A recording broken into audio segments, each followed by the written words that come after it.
Hello tout le monde, j'espère que vous allez bien. En tout cas, moi ça va.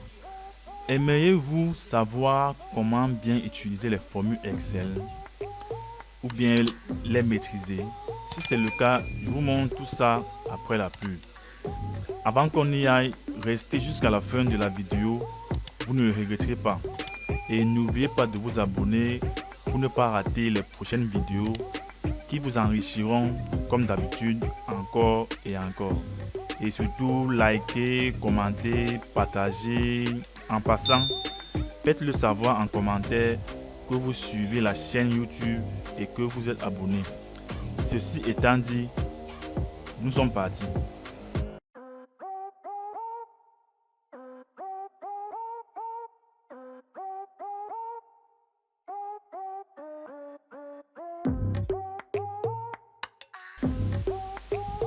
Définition de la formule Excel.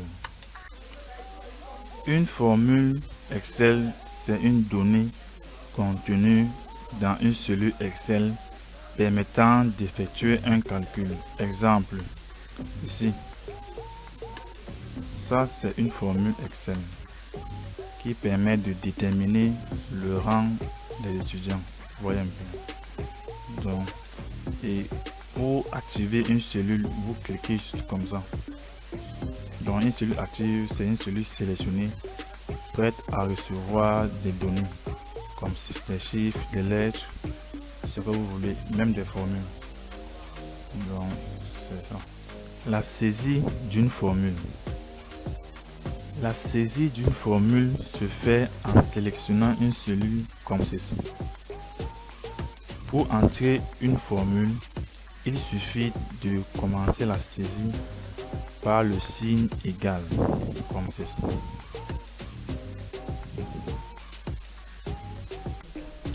Les opérateurs arithmétiques.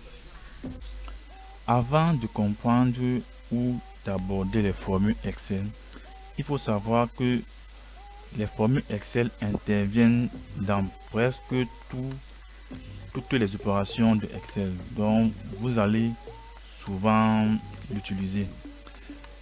Donc, les opérateurs qui existent, on peut citer le signe plus, qui est un opérateur d'addition type binaire. Type binaire veut dire 2.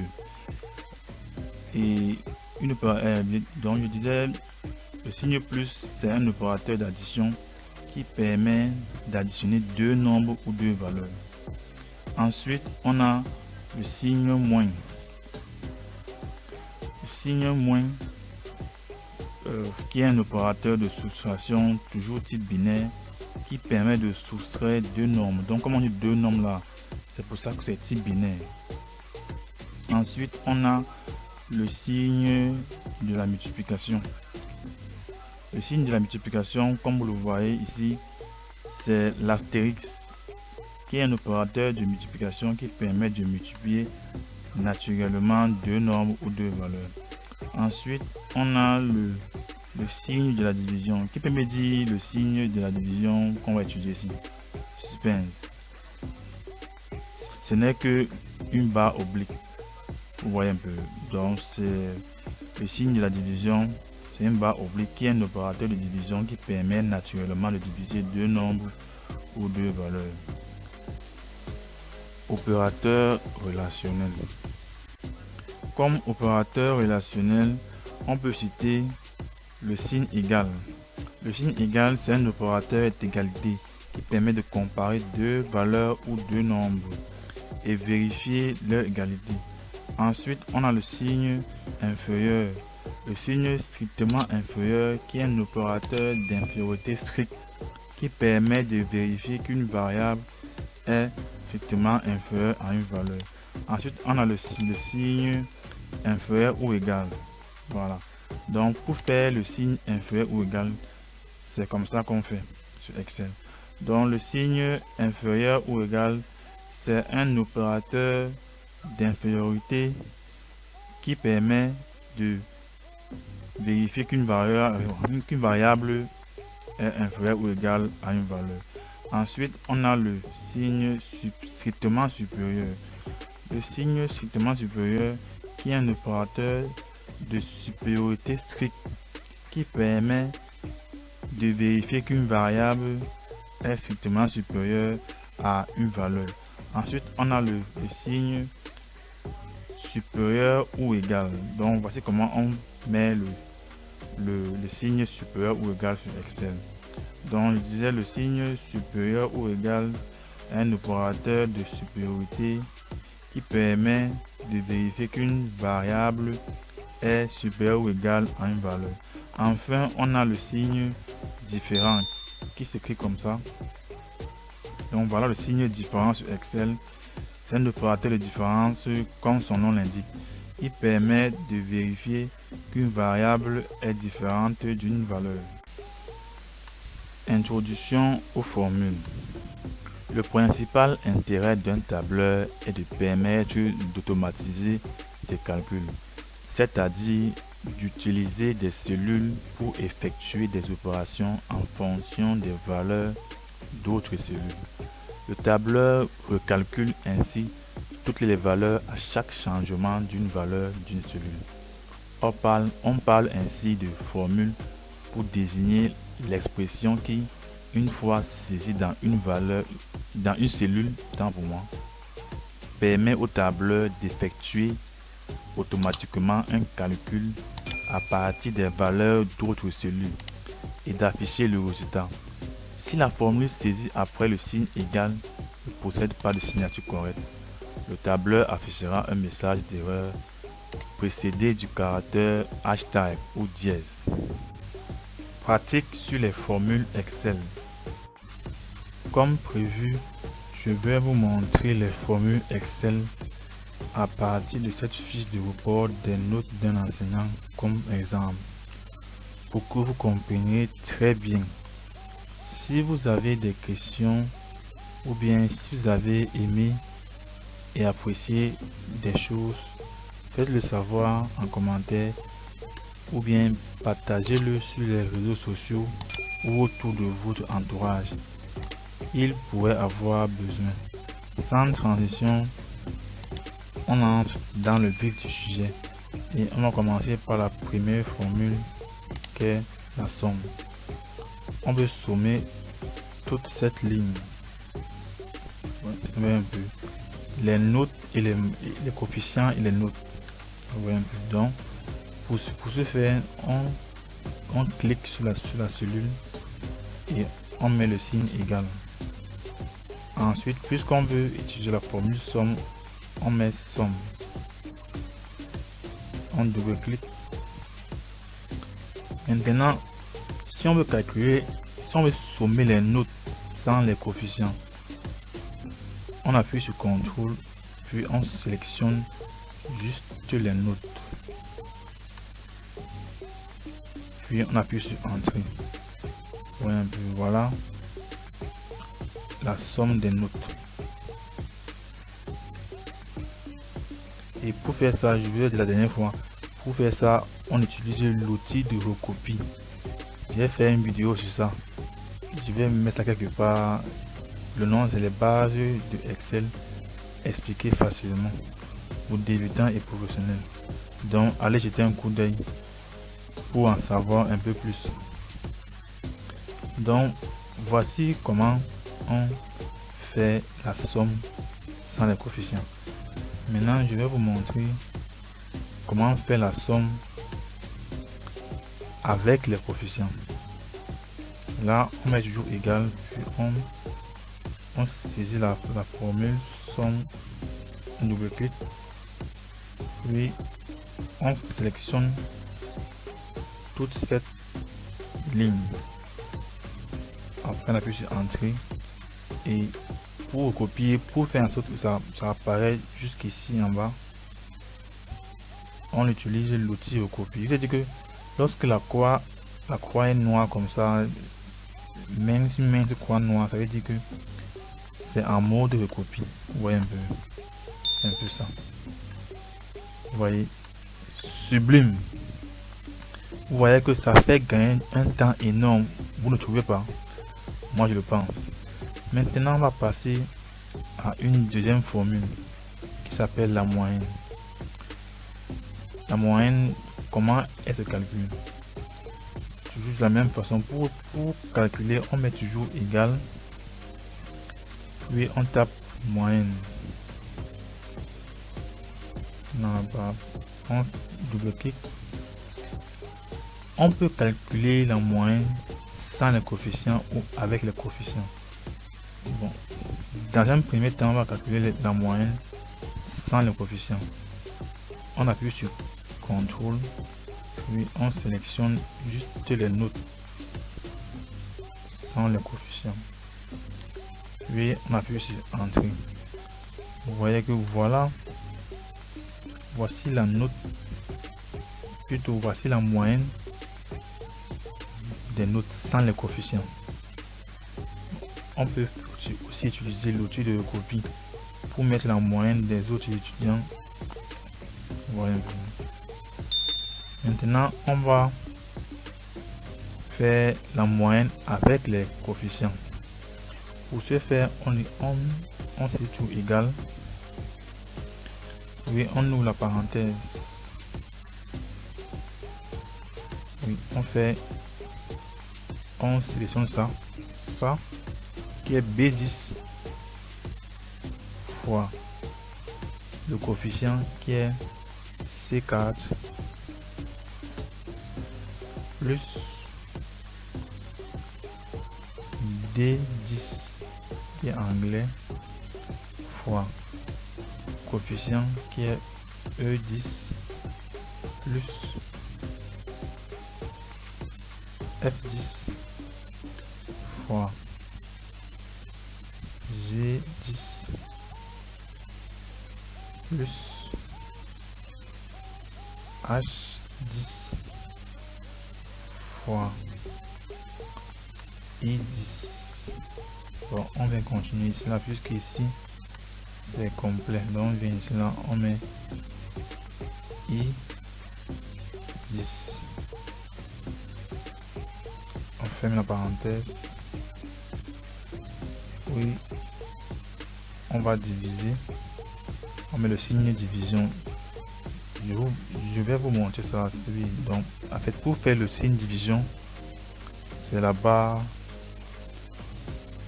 C'est cette barre, vous voyez un peu. Donc, on continue. On ouvre toujours une parenthèse. Maintenant, on va sommer les coefficients. Faites comme je fais là. Si vous avez des questions, dites-moi en commentaire. D'accord? Sublime. Maintenant, on va sélectionner uniquement les coefficients. On sélectionne ceci, le coefficient.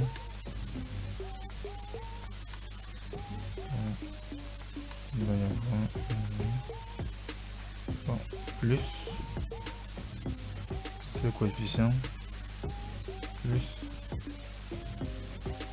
ce coefficient plus ce coefficient. Le coefficient c'est I10. Donc on le met sur la barre de formule. I10. Et on ferme la parenthèse. Dès que vous avez fini comme ça, vous appuyez sur Entrée. Vous voyez que il n'y a pas trop de différence.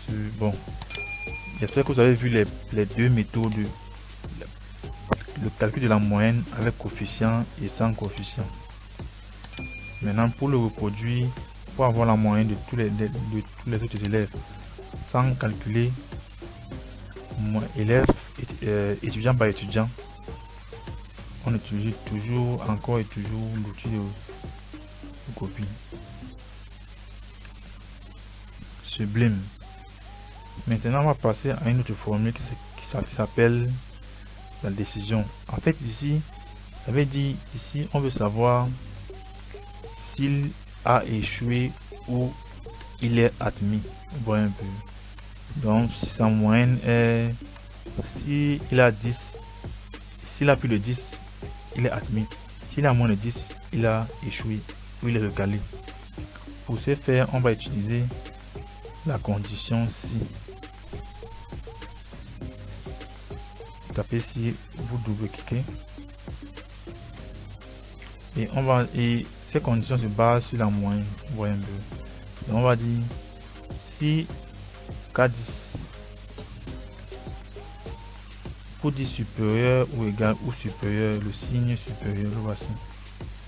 Donc si K10 est supérieur à 10, on ouvre, dès qu'on fait comme ça là, donc ça c'est le texte logique. Ça veut dire si ces conditions est respectée, on met entre double guillemets, on met admis.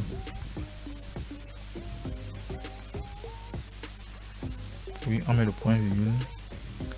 Sinon, on met recalé. Recalé. J'ai oublié de mettre les guillemets.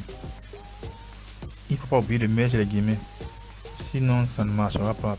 Dès que vous finissez, maintenant, vous fermez la parenthèse. Puis vous appuyez sur Entrée. Et pour savoir si tous les autres étudiants sont admis ou recalés, on va utiliser encore une fois de plus l'outil de copie.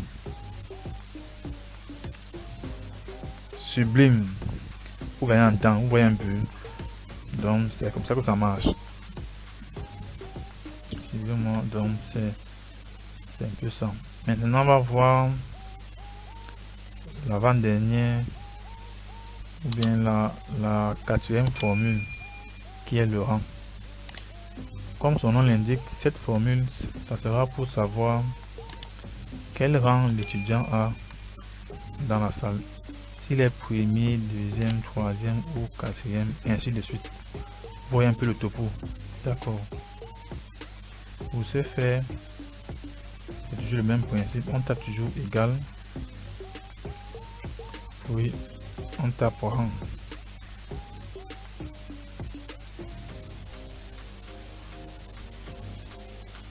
Ensuite, on cherche le nombre. Vous voyez un peu. Non, le nombre, on va dire. Là, on va se baser sur la moyenne pour déterminer le rang des étudiants. On va prendre K10. K10. Point virgule. Maintenant, la deuxième phase, c'est maintenant l'intervalle de la moyenne. Vous voyez un peu. Puis, point virgule. On met 0. On ferme la parenthèse. Bon, faites comme je fais là. Si vous avez des questions, n'hésitez pas. Dès que vous finissez, vous appuyez sur Entrée. Bon, là, si on fait la recopie, ça ne marchera pas.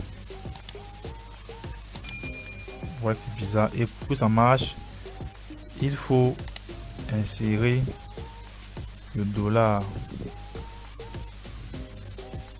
en cas dollar ici et ici. Vous voyez un peu. Maintenant ça, je pense que ça va marcher. On utilise toujours l'outil de copie. Voilà. Vous voyez que là, on a maintenant qui est pas que est première, Golden c'est deuxième, Bonibem est cinquième, ainsi de suite. Reine Claude est sixième, Tanguy de Rio est troisième. Vous voyez, vous ne trouvez pas ça super bon. Ensuite on a la formule nombre val. Cette formule, elle est là pour savoir le nombre d'étudiants qu'il y a, par exemple, dans une salle ou bien quelque part dans une salle. Si vous voulez savoir le nombre d'élèves qui est dans une salle, dans un tableau Excel, il faut utiliser le nombre val. Vous faites toujours égal nombre, tapez nombre, voilà.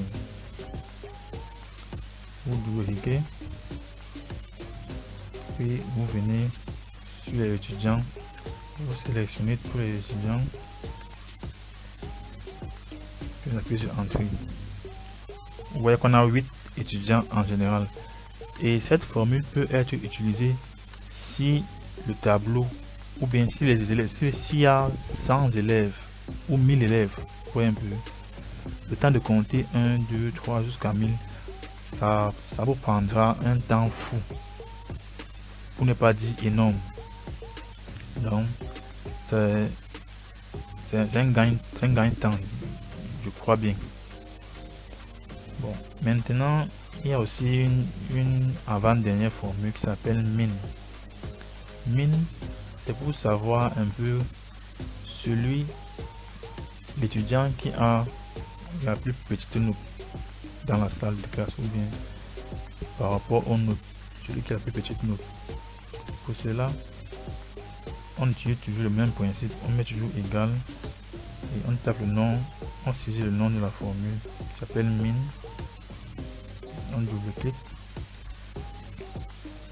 puis on sélectionne les notes de l'étudiant. Après on appuie sur Entrée. Vous voyez que la petite note ici c'est 7 que voici. Maintenant pour le reproduire pour toutes les matières et les notes ou bien coefficients, on peut aller même jusqu'à total, c'est bien moyenne. On va utiliser encore une fois le fameux outil de recopie. Je vous ai dit, vous venez à l'extrême droite, vous maintenez et vous tirez. Vous tirez.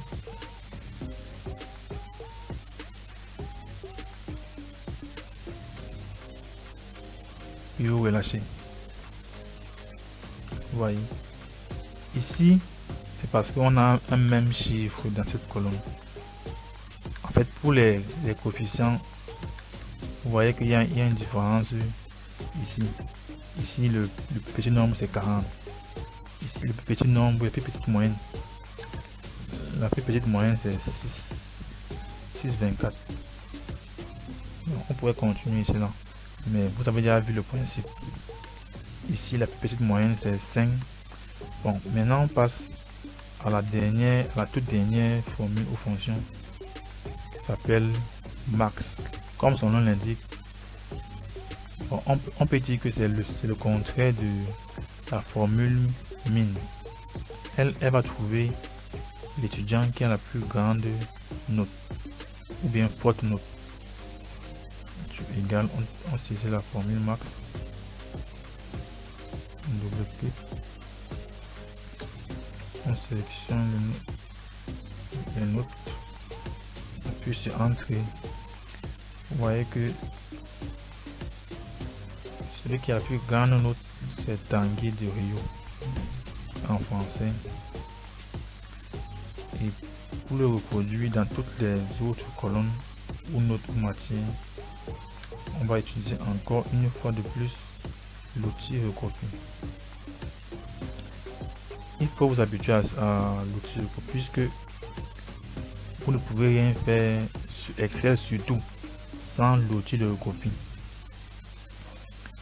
Vous voyez que ici, celui qui a la plus grande note c'est Golden Zeus.